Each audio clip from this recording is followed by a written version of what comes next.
ধর্মের আধার কয়টি? আসুন জেনে নেই। হরে কৃষ্ণ। ধর্মের আধার পাঁচটি: জ্ঞান, প্রেম, ন্যায়, সমর্পণ, ধৈর্য।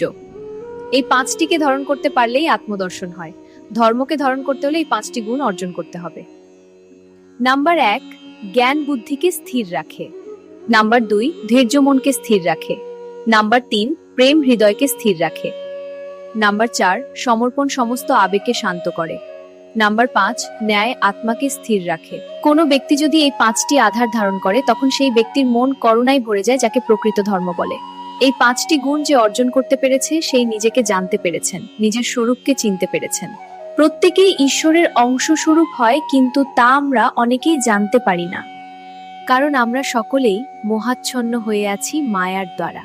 এই পাঁচটি গুণ নিজের মধ্যে ধারণ করতে পারলেই আমরা ধর্মকে বুঝতে পারবো। রাধে রাধে।